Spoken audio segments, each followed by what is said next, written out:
Hello everyone, how are you all? I hope you all are doing good. आज मैं आपको बताऊंगी the thought fox जो कि टेड ह्यूज ने लिखी थी।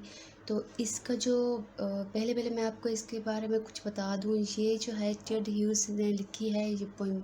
तो वो अपने घर में बैठा हुआ है और वो मिडनाइट को बहुत ज़्यादा स्ट्रगल कर रहा है। स्ट्रगल क्यों कर रहा है? पोइम लिखने के लिए, पोइम राइट करने के लिए वो स्ट्रगल कर रहा है।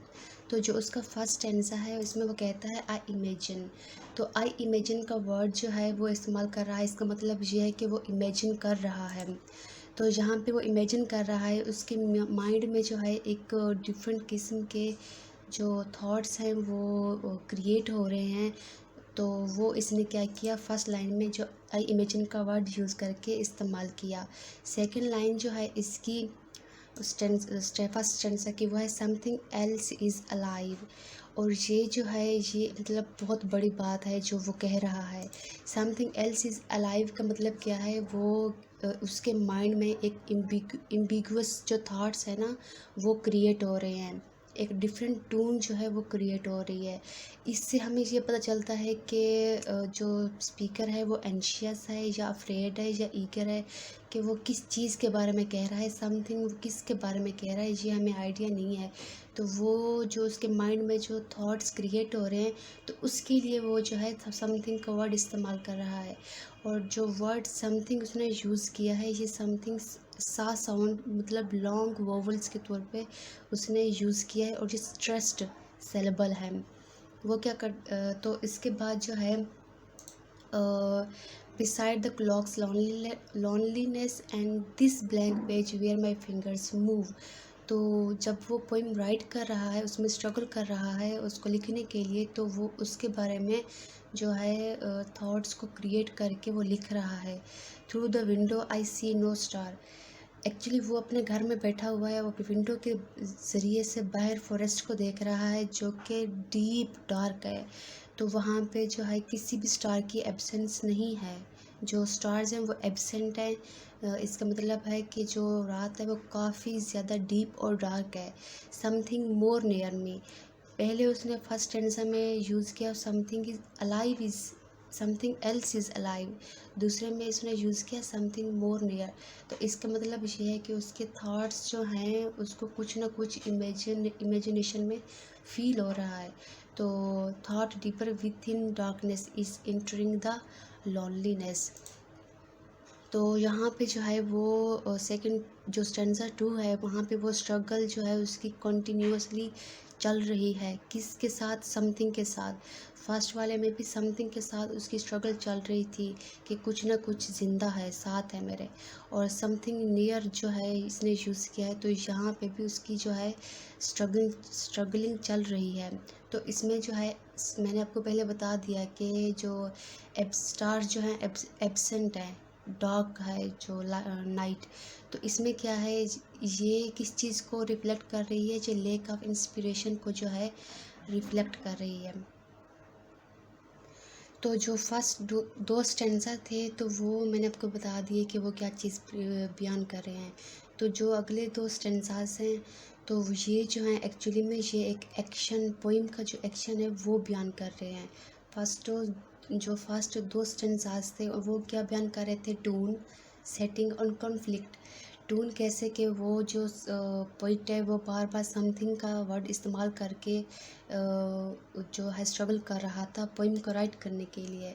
तो जो टून थी उसकी वो हमें समझ नहीं आ रही थी कि वो अफ्रेड है, वो डरा हुआ है, वो क्या है, किस लिए वो समथिंग का वर्ड जो है वो इस्तेमाल कर रहा है। सेटिंग मैंने आपको बताई कि वो घर में बैठ के विंडो से फॉरेस्ट को देख रहा था, तो वो सेटिंग हो गई।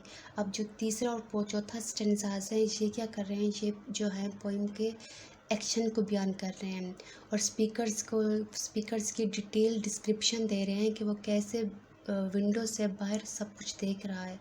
द समथिंग इसमें क्या कर रहा है? जो पिछले जो स्टेंजास में समथिंग का वर्ड मैंने आपको बता दिया कि वो इसलिए इस्तेमाल कर रहा था कि वो जो है या तो अफ्रेड था या किसी चीज़ से डरा हुआ था।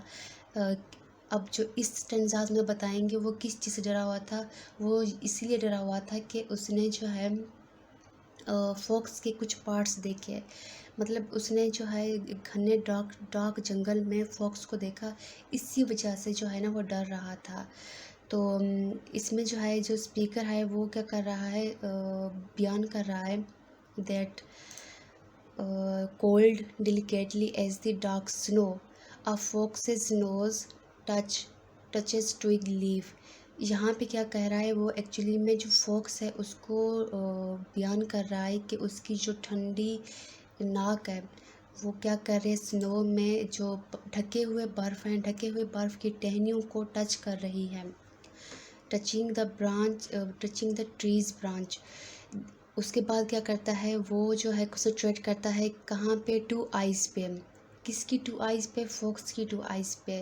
वो क्या करते हैं वो एक मूवमेंट को शो कर रहे होते हैं। तो उसके बाद उसने क्या, दैट नाउ एंड अगेन वो उसने उसको बयान किया। इसका मतलब ये इसने क्या किया, ये क्या चीज़ इवोक करता है। एक्चुअली में ये जो है फॉक्स की जो लुकिंग डाउन इमेज है ना, उसको जो है इवोक कर रहा है, और इसके साथ साथ उसके जो स्टेप्स हैं उसको भी मेजर कर रहा है। इसमें जो है फॉक्स जो एक्चुअली डिस्क्राइब करता है वो क्या करता है, जहाँ पे जो वर्ड्स हैं वो हैं between trees and wearily a lame shadow legs. यहाँ पे वो क्या कह रहा है, यहाँ पे वो वेयरली लेग्स को ट्री स्टम्प के तौर पे बयान कर रहा है। उसके आगे है इन होलो। इन होलो का मतलब वो, इसका मतलब है कि अ फॉक्सिस बॉडी। यहाँ पे वो फॉक्सिस बॉडी को इन होलो से तशबीह दे रहा है, यूज़ कर रहा है। तो यहाँ पे जो है ये सारी चीज़ें क्या की हैं, ये सारी स्ट्रेटजीज़ एक कंप्लीट इमेज जो है वो क्रिएट करती है, किसकी, फॉक्स की, और उसके एक्शंस की, उसके स्पेसिफिक फीचर्स की, और जो है उसके जो एक्सरसाइजेस वगैरह हैं उनकी एक कंप्लीट जो है एक्शन और कंप्लीट इमेज जो है यहाँ पे सेकंड, थर्ड और फोर्थ स्टेंजाज में क्लियर करती है। ओके, तो आगे है स्टेंजा लास्ट टू।